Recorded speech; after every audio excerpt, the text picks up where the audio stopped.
Hello दोस्तों, मैं कमल कुमार आपके अपने यूट्यूब चैनल कृष्णा क्लासेस में हार्दिक स्वागत करता हूं। दोस्तों, जैसा कि आपको पता ही होगा कि हमारी कोचिंग संस्थान के द्वारा आगामी समस्त परीक्षाओं में आने वाले क्वेश्चनों की एक श्रृंखला चलाई जा रही है। इसके अंतर्गत आपको मैथ, रीजनिंग, जीएस और साथ ही साथ आपको इंग्लिश की क्लासेस मिल रही हैं रेगुलर।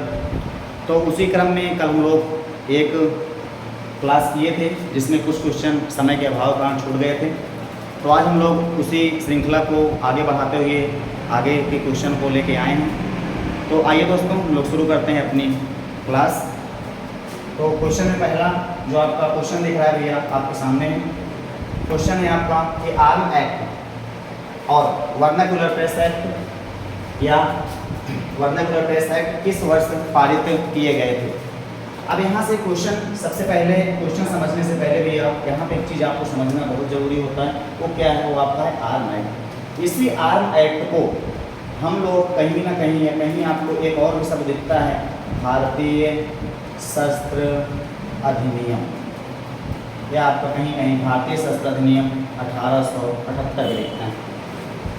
अब ये किसके शासनकाल में दोनों व्यवस्थाएं लाई गई थी? ये दोनों व्यवस्थाएं भैया वर्नाक्युलर प्रेस एक्ट और आपके यहाँ भारतीय शस्त्र अधिनियम, ये दोनों व्यवस्थाएं आपके यहाँ लाई गई थी 1878 के दशक में ही। और उस समय आपके भारत का वायसराय कौन होता है?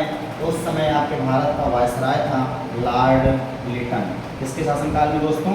तो लॉर्ड लिटन के शासनकाल में। अब कभी अगर लॉर्ड लिटन का शासनकाल पूछेगा तो लॉर्ड लिटन का शासनकाल 1876 से लेकर 1880 ईस्वी तक का शासनकाल होता है। एक प्रभावशाली व्यक्ति होता है आपके यहाँ लॉर्ड लिटन। इसके शासनकाल में कुछ चीज़ें आपको याद करनी होती है जिसमें आपका भारतीय शस्त्र अधिनियम हो जाता है। भारतीय शस्त्र अधिनियम और वर्नाक्युलर प्रेस एक्ट में अंतर क्या था भैया? तो भारतीय शस्त्र अधिनियम में यह कहा गया था कि भैया अभी वर्तमान में मतलब 1878 के बाद से आपके भारत में कोई भी पर्सन मतलब जो भी भारतीय व्यक्ति है, अगर वो कोई शस्त्र रखना चाहे अपने पास और लाइसेंस के लिए, तो उसको लाइसेंस नहीं मिलेंगे। कब तक नहीं मिलेंगे? जब तक आपके वायसराय के द्वारा उस पर सहमति नहीं मिलेगी। दूसरा क्या है कि आपके यहाँ वर्नाक्युलर प्रेस एक्ट क्या था? वर्नाक्युलर प्रेस एक्ट में ये था भैया कि आपके भारत में जितने भी संपादक थे, आपके भारतीय संपादक थे या जो भी ब्रिटिशों के खिलाफ चीज़ों को छापते थे, उनके ऊपर कुछ प्रतिबंधों के साथ में कहा गया भैया कि आप अपनी मर्जी की चीज़ों को नहीं छाप सकते हो, या आपको कुछ भी छापना है तो उसके लिए आपको परमिशन लेनी होगी हमारी ब्रिटिश सरकार से। ये था आपका वर्नाक्युलर प्रेस एक्ट। और इन्हीं के शासनकाल में भैया एक और व्यवस्था आपके यहाँ लाई गई थी। वो व्यवस्था थी 1876 ईस्वी में। वो आपके यहाँ क्या आया था? एक एक्ट आया था जिसे हम लोग क्या कहते हैं? रॉयल टाइटल एक्ट कहते हैं। इसी को हम लोग रॉयल टाइटल एक्ट के नाम से जानते हैं, या इसी को हम लोग राज उपाधि अधिनियम भी कहते हैं, राज उपाधि अधिनियम। और इसी राज उपाधि अधिनियम 1876 के अंतर्गत आपके भारत में 1877 ईस्वी में क्या लगाया गया था भैया? तो आपके भारत में 1877 ईस्वी में लगा था आपका प्रथम दिल्ली दरबार, प्रथम दिल्ली दरबार। और इसी दिल्ली दरबार में व्यवस्था की गई थी। वो व्यवस्था क्या थी भैया? तो इसी दिल्ली दरबार में आपके यहाँ घोषणा की गई कि भैया आज से मतलब कब से? 1877 से अब जो आपकी ब्रिटेन की महारानी है कि ब्रिटेन की महारानी को क्या कहा जाएगा? तो ब्रिटेन की महारानी को भारत की महारानी कहा जाएगा या भारत की समाधि कहा जाएगा। ठीक है, भारत की महारानी कहा जाएगा। किसको भैया? तो आपकी ब्रिटेन की महारानी को भारत की महारानी कहा जाएगा। किसके अंतर्गत? तो आपका 1877 के प्रथम दिल्ली दरबार के अंतर्गत। इसी में रॉयल टाइटल एक्ट क्या था भैया? 1876 में राज उपाधि अधिनियम, वर्नाक्युलर प्रेस एक्ट 1878। तो 2 से 3 क्वेश्चन आपको याद करने होते हैं। यहीं पे क्वेश्चन, हाँ एक क्वेश्चन और आपको याद करना होता है। वो क्या होता है भैया? तो इसी 1878 ईस्वी में एक आपके यहाँ आयोग गठित हुआ था जिससे हम लोग कहते हैं स्ट्रेची आयोग। अरे स्ट्रेची आयोग क्या था?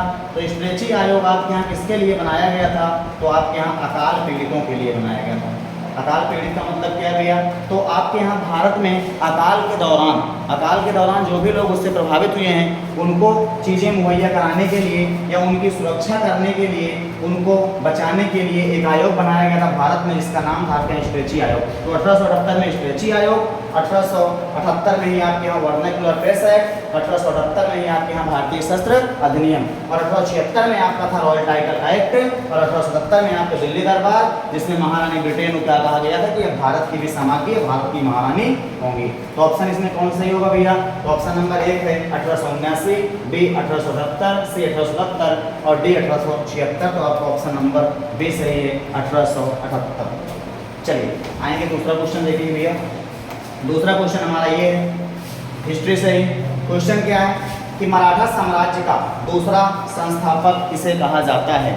तो मराठा साम्राज्य का सबसे पहले क्वेश्चन अगर भैया पूछते हैं यहाँ पे कि मराठा साम्राज्य का संस्थापक कौन था, तो मराठा साम्राज्य का संस्थापक किसे माना जाता है? तो माना जाता है आपके शिवाजी को। और शिवाजी की राजधानी क्या थी? तो शिवाजी की राजधानी आपके यहाँ बताई जाती है रायगढ़ को। दूसरा संस्थापक है, देखिए दूसरे संस्थापक के पहले थोड़ी सी एक अपना एक स्ट्रक्चर होना चाहिए भैया। जैसे कि शिवाजी के बाद इनके पुत्र कौन बनते हैं भैया? शासन में आते हैं संभाजी आते हैं। संभाजी के बाद कौन बनता है पुत्र में? इनके पुत्र आ जाते हैं भैया राजा राम। संभाजी के बाद इनके दूसरे पुत्र आ जाते हैं छोटे पुत्र राजा राम सप्तमी।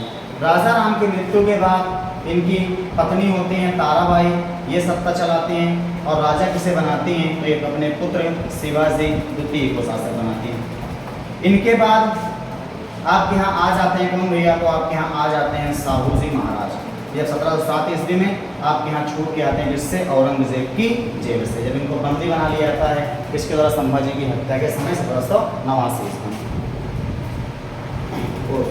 1689 ईस्वी में। ठीक भैया, तो आते हैं हम लोग इसके बाद। आपके यहाँ भैया समय कब होता है? जब आपके यहाँ साहूजी महाराज का समय होता है। तो उसी साहूजी महाराज के समय क्या होता है कि आपके भारत में जो पेशवा का पद था, इसी पेशवा के पद को इतने ज़्यादा अधिकार दे दिए गए थे साहूजी महाराज के द्वारा कि भैया राजा से ज़्यादा शक्ति किसको मिल गई थी? तो आपके पेशवाओं को मिल गई थी। और इस समय पेशवा कौन था? तो इस समय आपके यहाँ पेशवा था बालाजी विश्वनाथ। कौन होता है भैया? इस समय पेशवा होता है आपका बालाजी विश्वनाथ। अब अगर समय की चर्चा करते हैं तो इनका शासनकाल होता है 1713 से लगा करके 1720 ईस्वी तक का शासनकाल। जैसे यहाँ तक लिखते हैं हम लोग कि भैया आपके बालाजी विश्वनाथ का शासनकाल कब से कब तक था? तो इनका था 1713 से 1720 ईस्वी तक का शासनकाल। दूसरा इनके पुत्र आते हैं बालाजी और आपके बाजीराव प्रथम। तो इनका शासनकाल आपके यहाँ होता है 1720 से लगा करके 1740, एक लंबा शासनकाल, एक शक्तिशाली शासक होता है।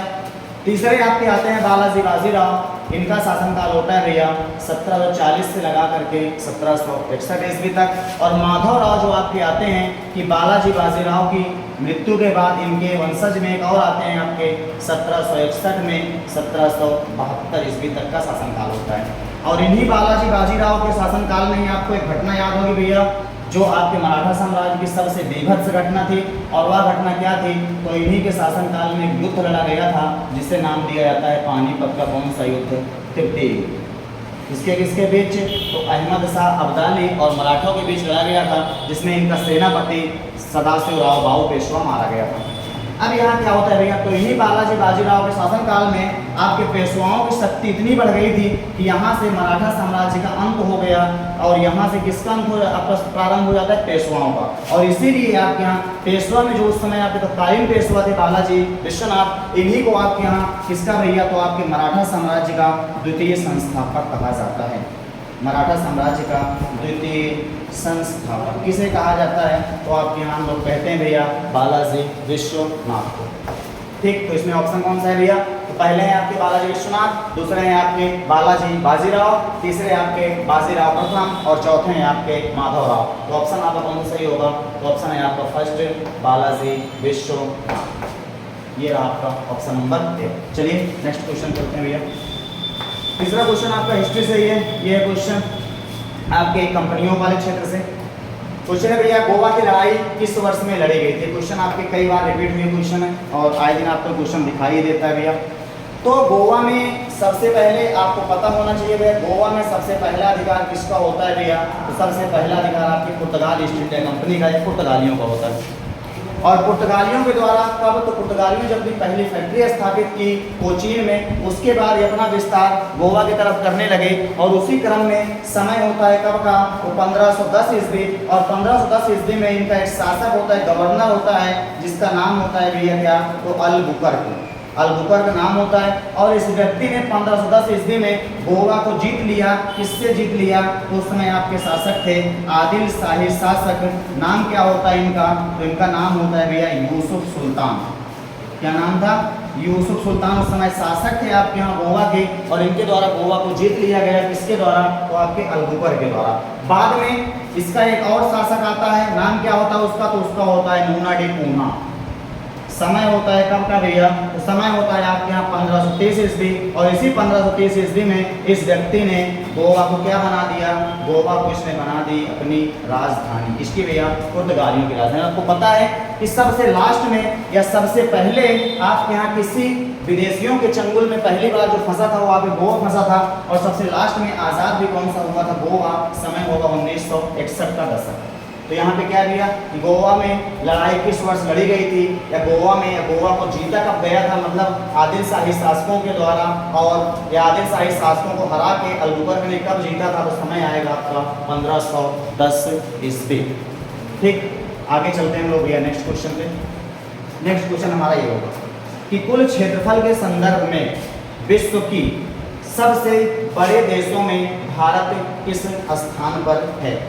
तो आपके यहाँ पे देखिए सीमावर्ती क्षेत्रों में या क्षेत्रफल की बात करेंगे, जनसंख्या में बात करेंगे, तो यहाँ से आपको अक्सर क्वेश्चन दिखाई ही देते हैं। जैसे भैया हम लोग बात करते हैं विश्व में, कि विश्व में अगर हम भैया क्षेत्रफल की दृष्टि में बात करते हैं, तो विश्व में क्षेत्रफल की दृष्टि में हमारा भारत किस रैंकिंग पे है? तो एक बार हम लोग थोड़ी सी श्रृंखला देख लेते हैं। सबसे पहला आपका कौन सा आता है भैया? सबसे पहला आपका आता है रूस, दूसरा आपका आता है देश कनाडा, तीसरा आपके यहाँ कहीं कहीं यूएसए दिखाई देता है, कहीं कहीं आपको चीन भी दिखता है, लेकिन यूएसए ज़्यादा सही आपके होते हैं। तीसरा कौन सा होता है भैया? यूएसए। चौथा आपका होता है चीन। तो रूस, कनाडा, अमेरिका, चीन। इसके बाद आपका कौन सा होता है? पांचवा आपका होता है ब्राज़ील, और छठा आपका कौन सा होता है? छठा देश आपका होता है भैया ऑस्ट्रेलिया, और छठे के बाद आपका यहाँ पे होता है हमारा प्यारा भारत। कब भैया? तो सातवीं रैंकिंग पे हमारा भारत आता है किस क्रम में? तो अगर हम लोग बात करते हैं क्षेत्रफल के क्रम में। और किस महाद्वीप का देश है? तो महाद्वीप में आप लिखेंगे भैया कौन सा महाद्वीप? तो एशिया महाद्वीप। एशिया महाद्वीप क्षेत्रफल में सबसे बड़ा है। और अगर हम लोग देश के क्रम में बात करें तो हमारा अफ्रीका महाद्वीप सबसे बड़ा आता है। कितने देश हैं भैया अफ्रीका में? 54 देश हैं। अब अगर हम यहाँ भैया दूसरा बात करते हैं किसमें? अगर यहाँ पे आपसे जनसंख्या में पूछा जाए तो जनसंख्या में क्रम में क्या है भैया? जनसंख्या के क्रम में सबसे टॉप रैंकिंग पे आपका चीन आता है। दूसरे नंबर पे क्या आता है भैया? भारत। अब हो सकता है या जो आपके विश्व पटल पे जो अभी आंकड़े जारी किए उसमें यह बताया गया था कि आपकी इंडिया की जनसंख्या चाइना ज़्यादा हो चुकी है। तो आने वाले समय में अब आपके जब आंकड़े आएंगे जनसंख्या के भारतीय सरकार के द्वारा जब जारी किए जाएंगे तब उसमें देखा जाएगा कि आपका क्या है। तो पहला क्या है भैया? चीन है, दूसरा भारत है, तीसरा जनसंख्या में आपके यूएसए है, चौथा जनसंख्या में आपका सबसे बड़ा देश है कौन सा? इंडोनेशिया। और अभी तत्काल रिपोर्ट के अकॉर्डिंग भैया आपका ब्राज़ील थोड़ा सा पीछे हो गया है, और ब्राज़ील के पहले देश आपका उभर के आ गया है कौन सा? पाकिस्तान। तो कहा जाता है कि आपके पांचवा अभी विश्व में सबसे अधिक जनसंख्या रखने वाला देश आपका कौन सा होगा? तो पाकिस्तान होगा। और इसके नंबर पे आपका आता है कौन सा भैया? ब्राज़ील। और अगर हम यहीं पे हम लोग बात करते हैं भैया तो आपका विश्व में कौन सी रैंकिंग? 5th रैंकिंग पे हमारा अपना आ जाता है कौन सा? उत्तर प्रदेश। ठीक है, तो आपका आंसर किसमें पूछ रहा है? क्षेत्रफल में पूछ रहा है। तो क्षेत्रफल में हमारा कौन सा होगा? तो ऑप्शन नंबर डी 7 होगा। कौन सी रैंकिंग है? 7वीं रैंकिंग है। नेक्स्ट क्वेश्चन आते हैं भैया। नेक्स्ट क्वेश्चन हमारा ये कि कर्क रेखा कितना डिग्री होती है भैया? तो 23.5 डिग्री नॉर्थ और 23.5 डिग्री साउथ पे आपकी एक रेखा होती है जिसे नाम दिया था आपके यहाँ कौन सी है? कर्क रेखा। कर्क रेखा भारत के डैश राज्य से होकर गुजरती है, सबको पता होता है भैया। तो कर्क रेखा भारत के कितने राज्यों से होकर गुजरती है? 8 राज्यों से गुजरती है। कौन कौन से 8 राज्य होते हैं? तो अगर लेफ्ट से राइट क्रम या राइट से लेफ्ट का क्रम पूछे तो लेफ्ट से राइट क्रम क्या होता है भैया? तो सबसे पहले आपके राज्य कौन सा आता है? गुजरात राज्य आता है। दूसरा राज्य कौन सा आता है भैया? तो आपका राजस्थान राज्य आता है। तीसरा राज्य हमारा कौन सा होता है? तीसरा राज्य हमारा एमपी होता है, मध्य प्रदेश होता है। चौथा हमारा कौन सा होता है? एमपी से ही अलग हुआ हमारा राज्य कौन सा होता है? छत्तीसगढ़ हो जाता है। अगला हमारा कौन सा होता है भैया? तो अगला राज्य हमारा होता है झारखंड होता है। इसके बाद वाला राज्य कौन सा होता है? इसके बाद वाला हमारा आता है भैया पश्चिम बंगाल वाला क्षेत्र। इसके बाद हमारे कौन से आते हैं? तो इसके बाद हमारा एक राज्य आ जाता है त्रिपुरा, और इसके बाद हमारा जो राज्य आता है लास्ट वाला कौन सा? तो आपका मिजोरम राज्य होता है। ठीक है भैया, मिजोरम राज्य। तो कितने राज्य हैं? 8 राज्य। गुजरात, राजस्थान, मध्य प्रदेश, छत्तीसगढ़, झारखंड, पश्चिम बंगाल, त्रिपुरा और मिजोरम। तो यहाँ पे क्या है भैया, तो क्या पूछ रहा है कि कर्क रेखा भारत के किस राज्य से होकर गुजरती है? तो पंजाब से नहीं जाती है, महाराष्ट्र से नहीं जाती है, केरल से नहीं जाती। तो ऑप्शन आपका सही होगा सी। अगर यहीं पे पूछा जाएगा भैया आपकी 82.5 डिग्री कौन से देशांतर, तो आपका पूर्वी देशांतर, जिससे हम लोग किस नाम से जानते हैं, जिससे हम लोग भैया मानक समय रेखा के नाम से जानते हैं, मानक समय रेखा। अब ये मानक समय रेखा हमारे कितने राज्यों से गुजरती है? तो मानक समय रेखा हमारे 5 राज्यों से गुजरती है। जैसे सबसे पहला हमारा होता है कौन सा भैया, तो आपका यूपी, एपी, एमपी होता है। तो उत्तर प्रदेश, मध्य प्रदेश, एपी बोले तो कौन सा भैया, तो आपका Andhra Pradesh, UP, AP, MP. और चौथा आपका होता है छत्तीसगढ़, इसी में आता है। नेक्स्ट राज्य हमारा छत्तीसगढ़। और नेक्स्ट आता है कौन सा, लास्ट राज्य आपका आएगा उड़ीसा राज्य। या कभी कभी आपसे क्वेश्चन पूछता है भैया कि आप कर्क रेखा और देशांतर रेखा, मानक समय रेखा किस राज्य में एक दूसरे को काटते हैं, तो आप बताते हो कौन से में, तो आपके यहाँ छत्तीसगढ़ में। तो ऑप्शन इसमें कौन सा सही था, तो ऑप्शन नंबर सी सही था आपका, छत्तीसगढ़। आइए चलते हैं नेक्स्ट क्वेश्चन पे।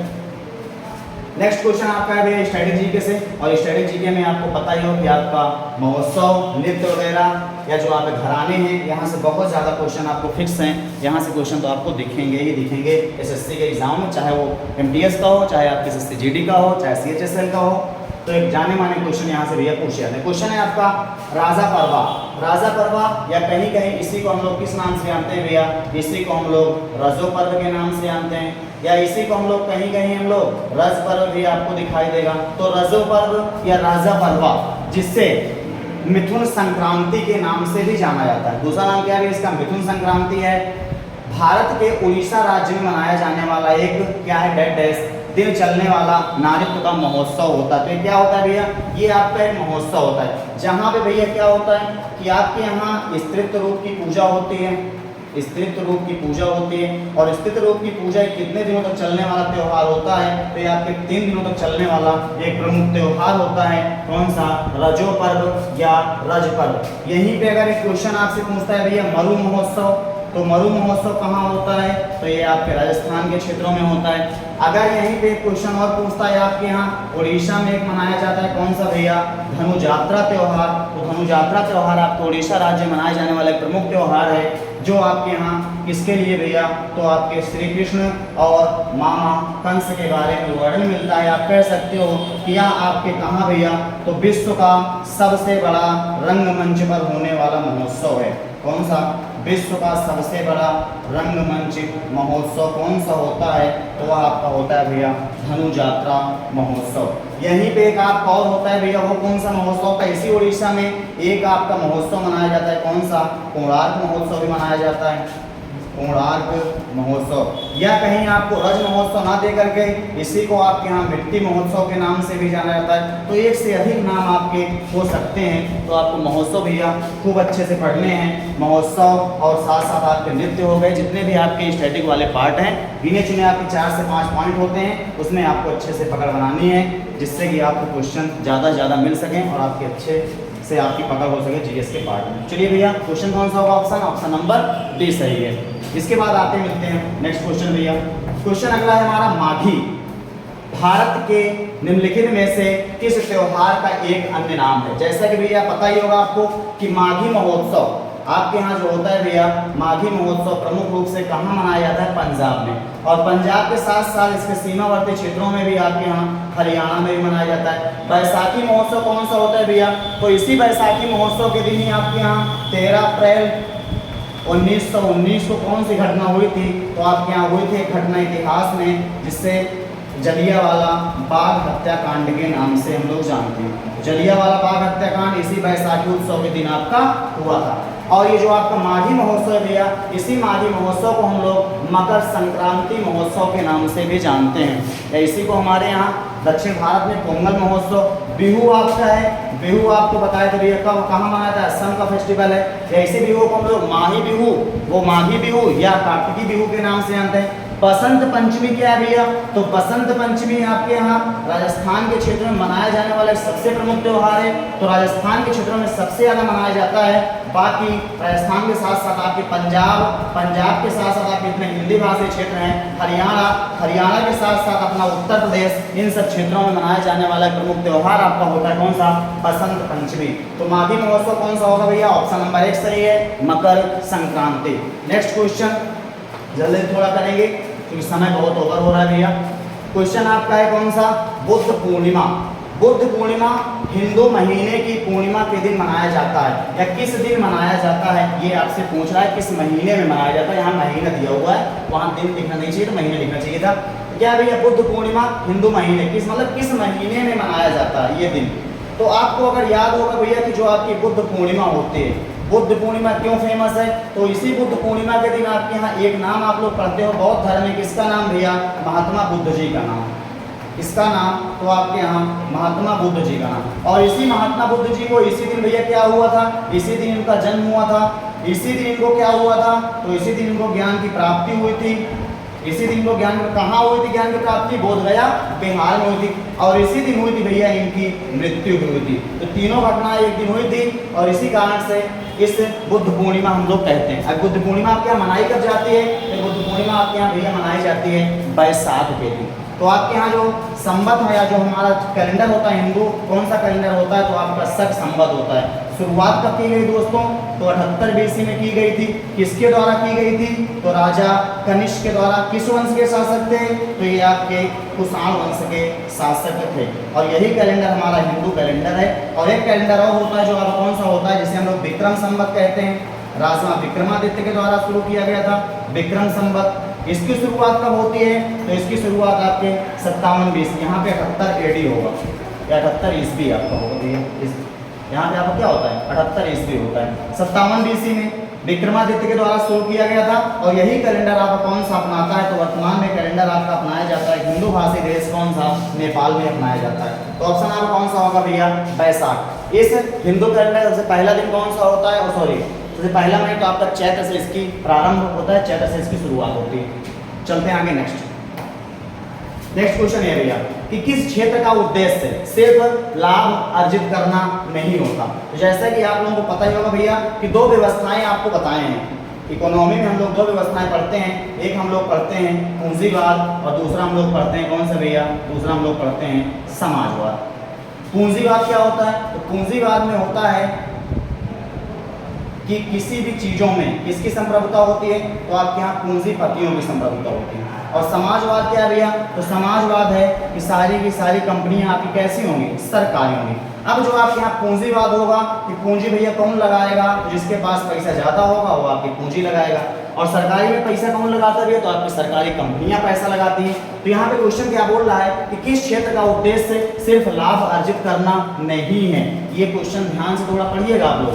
क्वेश्चन लाभ अर्जित करना नहीं है तो भैया देखिए, तो आपकी चाहे जो भी आपकी प्राइवेट कंपनी हो, सारी प्राइवेट कंपनियां अगर कहीं पे लग रही हैं तो वो केवल और केवल किस उद्देश्य से लगती हैं? तो वह लगती हैं केवल और केवल लाभ कमाने के उद्देश्य। जबकि जो आपकी सरकारी कंपनियां होती हैं, मतलब जिसमें काम कौन करता है? तो आपकी सरकार लगाती है। तो भैया आपके यहाँ लाभ के उद्देश्य से नहीं बल्कि किस उद्देश्य से लगाती है? तो समाज सेवा के उद्देश्य, सेवा के उद्देश्य से लगाती है। तो ऑप्शन कौन सा होना चाहिए कि लाभ अर्जित करना नहीं होता? निजी कंपनियां बिल्कुल नहीं होगा, वो आपके लाभ के लिए ही लगाती ही हैं। सार्वजनिक कंपनियां तो आप कह सकते हैं बिल्कुल भैया आपकी सार्वजनिक कंपनी या सरकारी कंपनी जो होती है, इसी को हम लोग क्या कह सकते हैं? इसी को हम लोग सार्वजनिक कंपनी भी कह सकते हैं। ये आपका क्या है? ना तो सरकारी ना तो निजी, ये आपका होगा नहीं। निजी तथा सरकारी दोनों ये भी आपका नहीं। तो ऑप्शन नंबर कौन सही होगा भैया? ऑप्शन नंबर बी सही होगा। आते हैं नेक्स्ट क्वेश्चन पे। एक क्वेश्चन है कि विभिन्न देशों के मध्य, क्वेश्चन क्या है कि विभिन्न देशों के मध्य विविध स्तर पर तीव्र एकीकरण के रूप में जाना जाता है। देखिए भैया एकीकरण का क्या होता है? सबसे पहला क्वेश्चन ये हमें समझना चाहिए, एकीकरण क्या है? तो एकीकरण का मतलब ये होता है कि आपके यहाँ जैसे दो छोटी कंपनियां मिलके एक बड़ी कंपनी का निर्माण कर दें, क्या होगा आपका? एकीकरण होगा। मतलब दो कंपनियां, दो से अधिक कंपनियां आपके साथ में मर्ज हो जाएं। तो क्या है कि विभिन्न देशों के मध्य, मतलब भैया कोई कंपनी, एक भारतीय कंपनी है, एक चाइना कंपनी है, ये भारत में व्यापार कर रही है, ये चाइना में व्यापार कर रही है। ये दोनों कंपनियां ये मिल करके भारत में भी व्यापार करें और चीन में भी व्यापार करें। या एक स्थान से उठ के किसी एक स्थान पे आ जाएं तो आप कह सकते हो भैया कि इन कंपनियों का क्या हो गया, तो इन कंपनियों का आपका एकीकरण हो गया। तो इस एकीकरण के स्तर पे क्या होता है कि जब कोई छोटी कंपनी एक दो बड़ी कंपनियां या दो छोटी कंपनियां मिलकर एक बड़ी कंपनी का निर्माण कर लें या एकीकरण कर लें तो उनका क्या हो जाता है भैया, उनका वैश्विक स्तर पे या विश्व लेवल पे या विश्व पटल पे अच्छा व्यापार कर सकती हैं। तो ये आपके यहाँ क्या होता है भैया, उनका वैश्वीकरण होता है। तो आपके यहाँ वैश्वीकरण शब्द कहाँ से आया था, तो 1991 में आपके दिया गया था, किसके द्वारा, IMF के द्वारा व्यवस्थाएं दी गई थी। आपके यहाँ कौन सा भैया, तो वहीं से आपके 3 शब्द आते हैं, कौन कौन से, वैश्वीकरण, दूसरा आपके यहाँ आता है कौन सा भैया, निजीकरण, और तीसरा आपके यहाँ कौन सा आता है, उदारीकरण। ऐसे को हम लोग LPG व्यवस्था भी कहते हैं। कब आया था, 1991 के दशक में, ठीक है। अब यहाँ पे अगर, हाँ बस ठीक है भैया, तो यहाँ पे कौन सा होगा ऑप्शन आपका, वैश्वीकरण होगा। चलते हैं नेक्स्ट क्वेश्चन पे। नेक्स्ट क्वेश्चन ये बढ़िया क्वेश्चन है आपके लिए, और संभवतः ये क्वेश्चन आपका भैया लास्ट क्वेश्चन भी होगा, तो अच्छे से देखिएगा इसको। क्वेश्चन है कि मुक्त बाजार अर्थव्यवस्था डैश का एक महत्वपूर्ण पहलू है। आपके यहाँ मुक्त बाजार, जैसे जब आप लोग भैया अर्थव्यवस्था को पढ़ते हो तो आप लोग पढ़ते हो खुली अर्थव्यवस्था और बंद अर्थव्यवस्था। तो उस मुक्त बाजार का मतलब क्या है भैया, मुक्त बाजार का मतलब ये है कि आपके यहाँ पूर्ण रूप से स्वतंत्रता हो। पूर्ण स्वतंत्रता का मतलब है कि भैया कब आप पूर्ण रूप से स्वतंत्र हो कि आप जैसे कि बाजार में आप कोई सामान लाए हो, मतलब आपको बाजार में दाल बेचना है। अब दाल अगर आप अपने पैसे की लेके आए हो तो आप अगर जैसे 100 की लाए हो, अब आप उसको चाहो तो 110 में बेचो, नहीं चाहे तो 120 में बेचेंगे। कम करना है, नहीं बिक रही है भैया 90 में बेच डालेंगे, क्योंकि हम क्या हैं, ये हमारा अपना खुद का पैसा लगा है। मतलब हम क्या है भैया, यहाँ पे निजीकरण है। और अगर यहीं पे आपको सरकार आपको दी होती है दाल, तो सरकार क्या कहती है कि भैया आपकी 110 की दाल है और आपको 120 के नीचे नहीं बेचना है किसी भी कीमत पे, तो क्या आप यहाँ पे मुक्त थे, या आपका मार्केट मुक्त था कि आप उस बाजार को या उसको आप कम रेट में बेच सकते थे, तो आप यहाँ पे नहीं बेच सकते थे। तो इसमें कौन सा होता है भैया, तो मुक्त बाजार में आपकी कौन सी अर्थव्यवस्था काम करती है, तो आपकी पूंजीवादी अर्थव्यवस्था। और पूंजीवादी अर्थव्यवस्था का जनक किसे माना जाता है भैया, तो आपके यहाँ एडम स्मिथ को माना जाता है पूंजीवादी अर्थव्यवस्था का जनक। और समाजवादी अर्थव्यवस्था का जनक किसे माना जाता है, तो यहाँ पे आपके यहाँ माना जाता है किसको भैया, कार्ल मार्क्स को। कार्ल मार्क्स को आपके यहाँ माना जाता है किसका भैया, समाजवादी अर्थव्यवस्था का जनक, जो आपके यहाँ लागू किया था कौन, USSR। और एडम स्मिथ USA में लागू हुआ था आपका पूंजीवादी। और भारत में कौन सा लागू है, तो भारत में लागू है आपके यहाँ कौन सी अर्थव्यवस्था भैया, तो भारत में लागू है आपकी मिश्रित अर्थव्यवस्था, जिसके कौन है, तो जॉन मेरियार्ड कीन्स हैं। ठीक भैया, तो चलिए ये आपका क्वेश्चन, सामंतवादी जो आपकी अर्थव्यवस्था थी ये कहाँ लागू थी भैया, तो सामंतवादी अर्थव्यवस्था आपके यहाँ चल रही थी कहाँ पे, यूरोप के क्षेत्रों में, कि पूरी जमीन का या प्रॉपर्टी का मालिक आपका मालिक होता है, आपका राजा होता है, और वो सामंतों को जमीन दे देता है और उसमें वो लोग कृषि करवाते हैं, कुछ हिस्से में उनके पैसा चला जाता है। व्यवस्था क्या थी आपके यहाँ, सामंतवादी व्यवस्था, जो प्रमुख रूप से विकसित थी कहाँ पे, यूरोप के क्षेत्रों में। तो दोस्तों आप लोगों को ये क्लास कैसी लगी कमेंट में बताइएगा जरूर। मिलते हैं हम लोग एक नई श्रृंखला के साथ नेक्स्ट वीडियो में, तब तक के लिए जय हिंद जय भारत।